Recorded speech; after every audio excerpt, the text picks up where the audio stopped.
आदरणीय धर्म प्रेमी सज्जनों, सादर नमस्ते। मैं जेठालाल विश्वकर्मा आप सभी का हार्दिक स्वागत करता हूँ। रामायण अयोध्या कांड सर्ग 28। महर्षि वाल्मीकि जी रामायण में आगे कहते हैं कि इस प्रकार श्री राम, लक्ष्मण और सीता जी ने ब्राह्मणों को बहुत सारा धन दिया। तदंतर वह तीनों महाराज दशरथ जी से मिलने गए। अपने छोटे भाई लक्ष्मण तथा सीता सहित पैदल जाते हुए श्री राम को देखकर लोग अत्यंत दुखी थे और अनेक प्रकार की बातें कह रहे थे।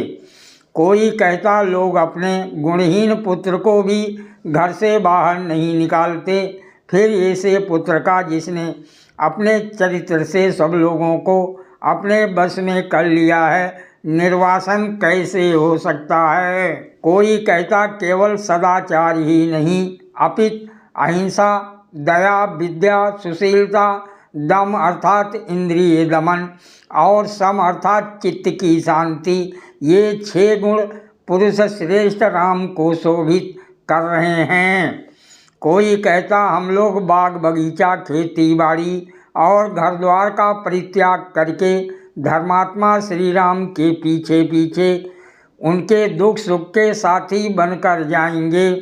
श्री राम लोगों के मुख से विविध प्रकार की बातें सुनते जाते थे, परंतु इन बातों से उनके मन में कोई विकार उत्पन्न नहीं हुआ। धर्मात्मा श्री राम मतवाले हाथी की तरह की विक्रम प्रदर्शित करने वाली चाल से धीरे धीरे कैलाश शिखर की कांति के समान दिखाई देने वाले अपने पिताश्री के भवन की ओर जाने लगे। राजमहल के द्वार पर भी लोग विनीत भाव से खड़े थे। श्री राम उनके पास से आगे बढ़े और थोड़ी ही दूर पर उन्होंने उदास मन खड़े हुए सुमंत्र को देखा। कमल नेत्र, श्याम वर्ण, अनुपम एवं महागुणी श्री राम जी ने सुमंत्र से कहा, पिताजी को हमारे आने की सूचना दो। श्री राम जी के द्वारा प्रेषित सुमंत्र ने भीतर जाकर महाराज का अभिवादन कर डरते डरते धीमे स्वर में ये मधुर वचन बोले, हे महाराज, पुरुष सिंह आपके पुत्र द्वार पर खड़े हैं। सब सज्जनों से विदा हो, वह आपके दर्शन करने के लिए आए हैं। सुमंत्र की बात सुन सत्यवादी धर्मात्मा और गंभीरता में समुद्र के समान महाराज दशरथ जी ने सुमंत्र से कहा, हे सुमंत्र, मेरे पुत्र को यहाँ ले आओ। तब सुमंत्र श्री राम, लक्ष्मण और सीता जी को साथ लेकर शीघ्र महाराज दशरथ जी के निकट चले।